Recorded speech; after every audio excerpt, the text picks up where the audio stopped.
Hey, I am tired. Sorry. I'm like, my head feels like cellophane. Um, no, I had a bad night last night, but not like what you think. You hear my gripes. No, I my cousin got into a fight with his wife while I was there and trying to get some sleep because I was just there for a long time and I decided to crash out and he flipped out and then he started doing crazy stuff like talking dumb stuff, and then I try to get to bed, and then he goes upstairs and tries to like open up a futon at 2 o'clock in the morning. So then I just had enough. I can't sleep with all the noise. So I left his house to get to the Long Island Railroad at like 2:30, 3 o'clock in the morning to wait for a train that came at 3:30, and then the train was stuck for 3 hours in Freeport, Long Island, if you know where that is, because somebody got hit by a train in Rockville Center. So I didn't get home till like 7:30. I couldn't sleep on the train. I was completely agitated. I was cold. It was just nightmarish. I tried to sleep. I woke up at like noon, and my whole day is off. Plus, I was trying to clean the studio and some more odds and ends just to make sure this construction goes smoothly. It's just, I'm exhausted. And you probably can tell. Just exhausted in every way. Just like, I don't understand why I have to be beaten down so much. Just even the most smallest things. All I wanted was to get some sleep. And if not, all I wanted to do was get home. And then I come here and all I wanted was to get some peace, not kick up a whole bunch of dust and get hurt, cut, and because they got to do some dumbass construction. So everywhere I go, there is no peace. There's no peace at home. I have this old lady that lives downstairs from me. She's a horrible woman. Like a truly terrible human being. And we've had this ongoing thing between our floors where I guess it's an old building. There's leaks sometimes, but she accuses me of being this instead of being like, hey, there's a leak, maybe you could look into it or whatever. She calls me unclean. She calls me a sloppy person. She once said that because my father and her come from the same country, Slovakia, but she's Western Slovakian as opposed to my father being Eastern Slovakian. And she said to me once that my father's family is intermingled with pig shit, and we have pig shit in our blood.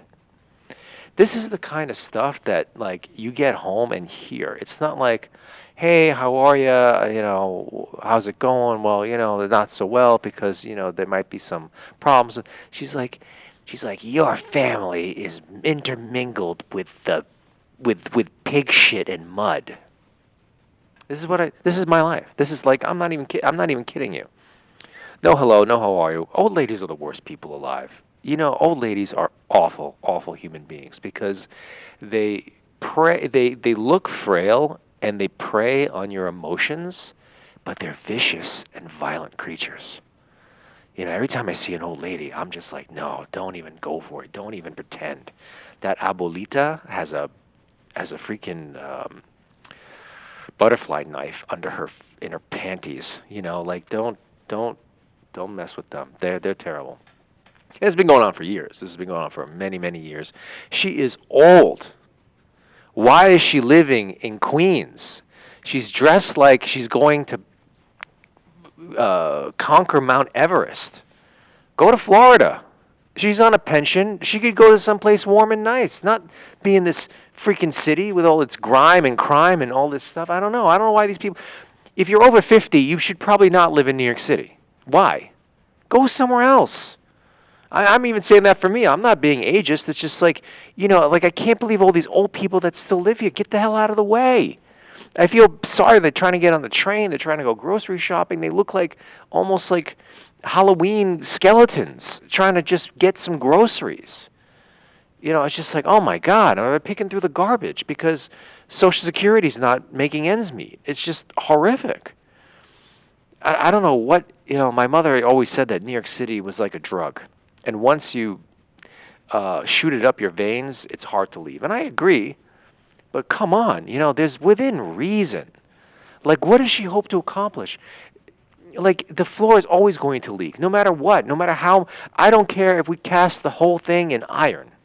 It's still going to leak because of condensation, because of humidity, which I think are the same things. But weather, the brick, the wood, the expanding, the compressing, it just happens. Or the toilet gets flooded, or something, like things just happen. It's just, and it's not my fault. They've repaired my bathroom several times over the year. I know. I'm trying to talk about art, and I'm talking about a bathroom floor. I'm just saying, like, how it just doesn't freaking end, and it makes me irritated. And this is just, these are just hours in my day. This is not even the whole day. This isn't like me recapping the week. This is just within 24 hours. So that's how insane it is, and it makes me nuts. So I don't even know what else I got to say. I wanted, and the whole thing is, I wanted to go get some money from these people, and I got stuck on Long Island, and that's why I called my friend, and that's how I wound up out there. It was just impromptu, so let's just go call back to that story. Anyway, what I wanted to do yesterday, and what I wanted to do today, was basically pick up some art pieces that, because I feel like I'm not going to be able to work here uh, thoroughly over the next couple of weeks. So I was going to get like a folding table, and I was going to do some work at home with some pastels and stuff like that. And I wanted to take the subjects that I've been working on and wanted to put them in a bag and bring them home. I needed to get some whiteboard from Blick, like 2 big pieces, and that was it. That was all I wanted to do yesterday and today. But the amount of grief I had to go through just to, like, a very, very small mission just to do this. Um, and it's working on my project where I'm taking, the security camera footage of people who are supposed thieves, and I'm making these like pastel reproduction recreations, and like making them a little bit more innocent, or you would have to see the work itself, but I'm kind of like retranslating all this work, and the subject matter is mostly crime. And I'm writing these proposals because I'm fascinated with crime and art and pettiness, and how we live in a society of, it's very punitive. And I don't like a punitive society. I think society needs not to be punitive. And that's all because of Catholicism, Judaism, which invented this idea of guilt. I feel like even when you go to court, are you guilty or not guilty? It's like they don't say whether or not you did it. They want to just, it's this implication of guilt and shame. And I find it fascinating how we make, the law should not be emotional, but it is, and so is art. So I don't know. I know you're gonna be like, what are you talking about? It might be a stretch. I'm trying to make it work, but I don't need to be here to do that right now. And I wanted to start using my own home. I don't really like using it as a studio, but in the meantime, while things are happening here, I guess I just want to get out of everybody's way. And the simplicity of that, and just trying to I just want to have, a couple of bucks, sit at home. I mean, I don't want to go stir crazy or cabin fever or whatever the right term is for that, being cooped up. But if I give myself a direction, things might, days are a little bit easier to manage. But yeah, I feel, like somebody, like, how it is behind your eyes, and it feels like, like there's just plastic in your head. And I don't like it. But yes, so, okay. Running down the clock. Just bear with me for about another 20 seconds. How are you? How's it going? Is it going good? Let me know. I don't, yeah. Like and subscribe? No. I don't care if you like and subscribe. You go watch something else. Anyway, all right, that's good. But yeah, all right.